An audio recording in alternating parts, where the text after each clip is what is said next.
अस्सलाम वालेकुम दोस्तों, आज मैं आपको एक ऐसी थ्रिलर स्टोरी सुनाने वाला हूं जिसमें सहरा, तन्हाई, पागलपन, बदला और धोखे का एक ऐसा खेल है जो आपको आखिर तक सोचने पर मजबूर कर देगा।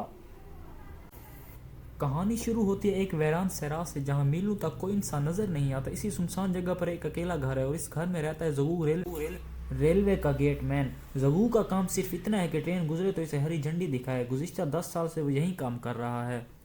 10 साल से न इसने किसी इंसान को देखा, न किसी से बात की। एक दिन जहूर ट्रेन को झंडी दिखा रहा होता है कि वो अचानक देखता है कि एक लड़की ट्रेन से छलांग मारकर नीचे गिर गई है। वो जख्मी होती है और वो बेहोश हो जाती है। जहूर इसे अपने घर ले आता है। 10 साल बाद पहली बार रघु ने किसी इंसान को देखा था, इसलिए वो खुद को भी घबराहट में बार बार देखता था। लड़की को होश आता है तो वो खुद को बेहोश और खौफजदा देखती है। जूलिया रोते हुए बताते हैं कि वो अपने शौहर के साथ सफ़र कर रही थी। ट्रेन में दो लोग लड़ रहे थे। वो बीच में गई तो इन्होंने इसे धक्का देकर नीचे फेंक दिया।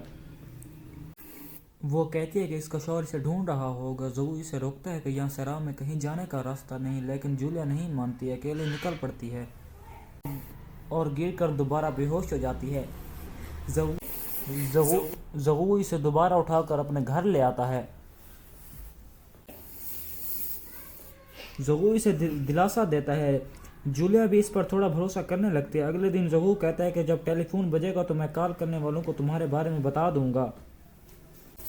फ़ोन बजता है लेकिन जूली जल्दी से फ़ोन काट देती है। फिर वो असल सच बताती है। इसे किसी ने धोखा नहीं दिया था। वो खुद को ट्रेन से कूद गई थी क्योंकि वो अपने पागल शौहर संजू से भाग रही थी। जूलिया पहले एक साइकोलॉजिस्ट थी। इसके पास एक मरीज संजू आया था। इसकी बीवी ने खुदकुशी की थी और वो शदीद डिप्रेशन का मरीज था। जूली ने इसका इलाज किया। वो दोनों करीब आए और शादी कर ली, लेकिन शादी के बाद पता चला कि संजू नॉर्मल नहीं था। वो रोज़ाना नशा करता था, तशद्दुद करता था और जूली को कैद कर देता था। एक दिन जूली को संजू की डायरी मिली। इसमें लिखा था इसकी पिछली बीवी ने खुदकुशी नहीं की थी, संजू ने इसे कत्ल किया था और अस्पताल की एक नर्स को भी मारा था।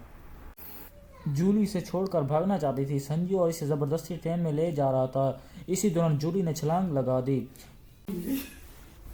जहू जूली से कहता है तुम्हारी और मेरी कहानी एक जैसी है, मेरा भी इस दुनिया में अब कोई नहीं रहा।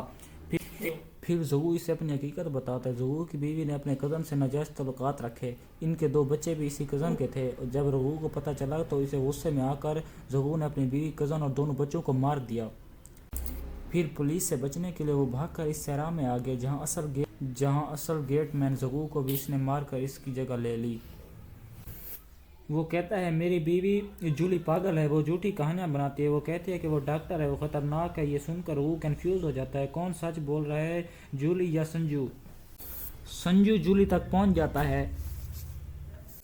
जूली इसे कैल करने की कोशिश करती है कि वही कातिल है, इसने मुझे मारने की कोशिश की है। रघु भी शक में पड़ जाता है। वो दोनों वापस रघु के घर आते हैं। संजू जूली को ज़बरदस्ती ले जाने लगता है। इसी दौरान जूली अचानक संजू पर हमला कर देती है। संजू जख्मी हो जाता है। रघु इसे मार देता है और जब जेब से रिपोर्ट निकलती है तो पता चलता है कि संजू एक डॉक्टर होता है और जो जूली होती है वो उसकी पेशेंट होती है और असल में जूली ही असल ज़हनी मरीज़ होती है। सच ये था कि असल सैको जहू था। इसने अपनी पहली महबूब और इसके शौहर को कत्ल किया था, फिर अपनी बीवी, बच्चों और कज़न को कत्ल किया था, फिर असली